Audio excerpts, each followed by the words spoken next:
Love it. That is impressive amount of chins that you can make there. So I think one key point to make right now is that do you really need to be watching this to get the full effect? And we're going to try and add a visual component to the Outrun show. We're switching it up. We're switching up. Real world, Outrun. It's going to be like that. Is that a the reality- Wayne's World song? I think Wayne's it's World. Wayne's World. Party time, right? Something like that.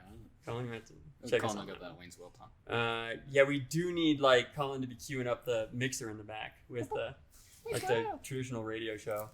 Those guys would be talented. Anyway, the visual component. So we're gonna start doing some training, talking about some techniques, and we're gonna talk about the value that I think we're gonna bring to a visual component. Yeah. So I mean, like, we can do some stuff. We can do some stuff. Yeah, we can do some stuff. I think. Yeah, we've can jumped see some stuff. Yeah, got some. No, but so for those of you tuning in, we're gonna flip flop. So essentially, we'll continue to do our banter and our talk about all things parkour and the world of parkour culture, as we normally do, sitting around in our little spot here.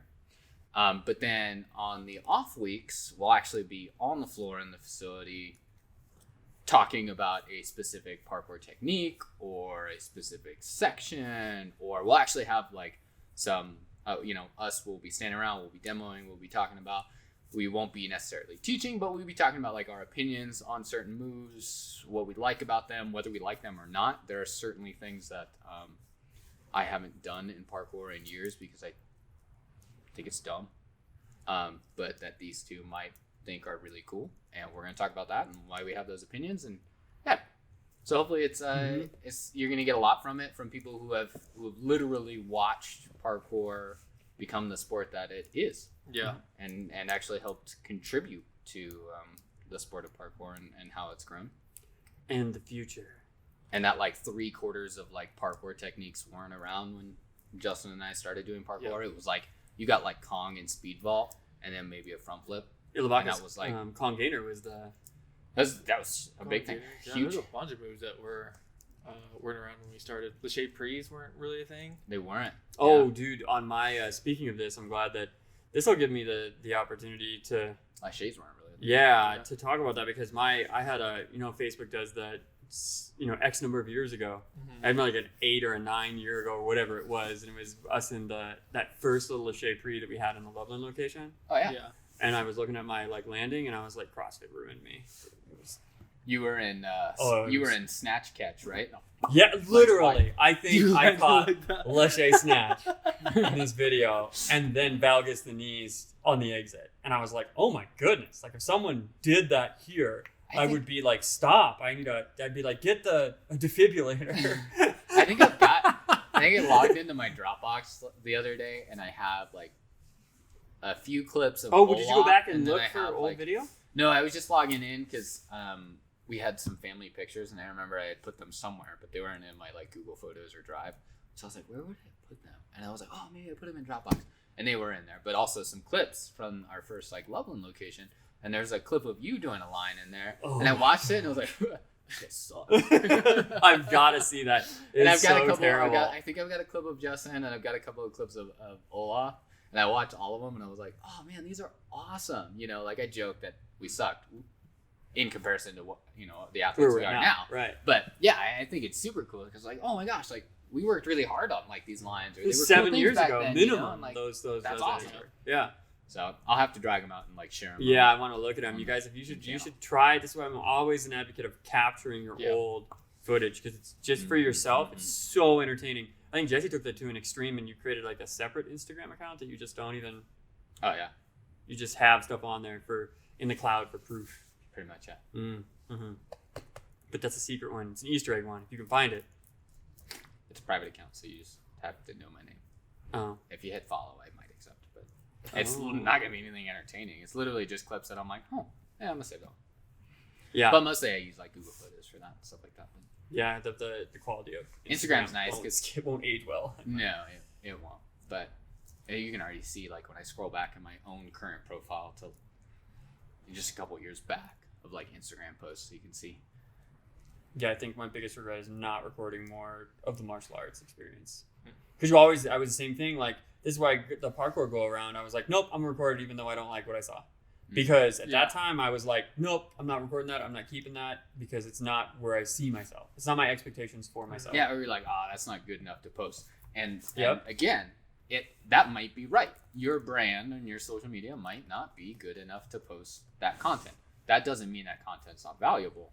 You should still save it. And that's why I made that second account, that I was just like, all that content that I'm like, yeah, I like this. I worked on it. I took the time to film it and do it. But it's not like something post-worthy for me. Goes on that account. What was the most cringe-worthy thing you found on there? On where? On that, not outside of parkour stuff, right? On your Dropbox from the past at that old location. Oh, I don't. Nothing in particular. There were definitely some like really shitty flips, some really bad techniques, some even worse clothing aesthetics. Apparel choices. Yeah, we were bad. I mean, we were also. Well, it was. This is the really awkward era. Whenever you go, when you travel through time, somewhere between what would it be, like 7 and maybe 14 years trailing behind always looks the worst. Yep. And I feel like that's most represented by people in modern times not changing. The problem is it's not just the clothing aesthetic that was there, it's also the movement aesthetic also looks bad. So it's like it's a jab and a hook, man. Yeah. It's all in one. So I'll share them with you. But yeah, so now we're gonna do some filming. We're gonna do some clips. We may even do some like lines and stuff like that. Yeah, so if somebody's listening, why should they watch? Let's talk a little bit about because why it's worth watching. Next week's episode is going to be really hard to listen to.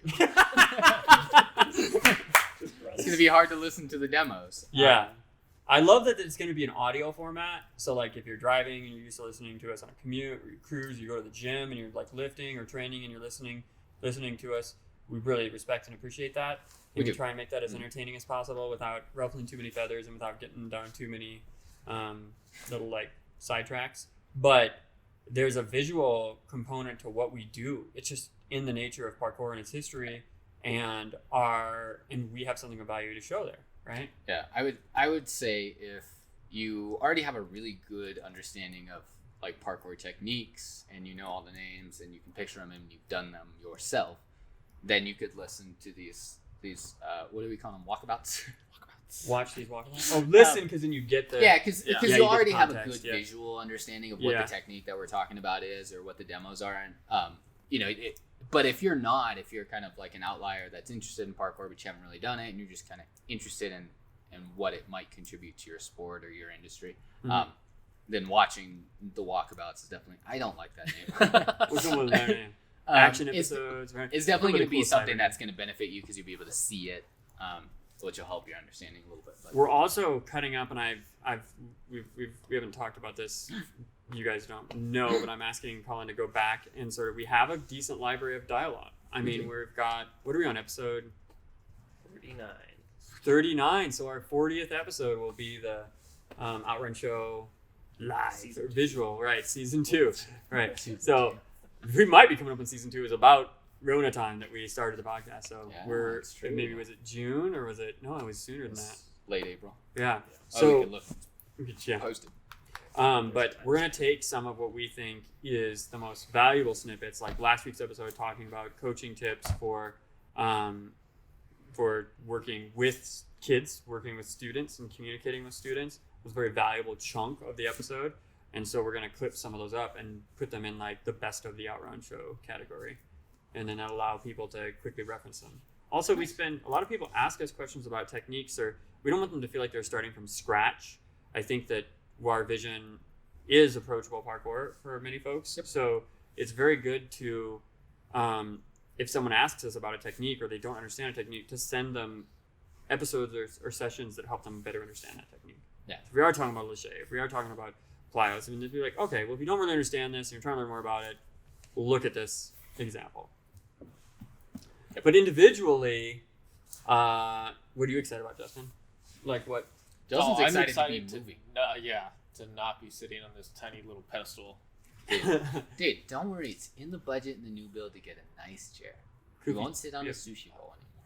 Yeah, I'm excited to Yeah. You could Is it swivel. twirl? Yeah, we're gonna have to get like those like ball bearing like silent wheels though, so you don't hit a. Yeah, it's gonna be a fixed. It's gonna be a fixed like maybe like we'll get those AMC chairs when they go to business. What if we? Oh. That's me.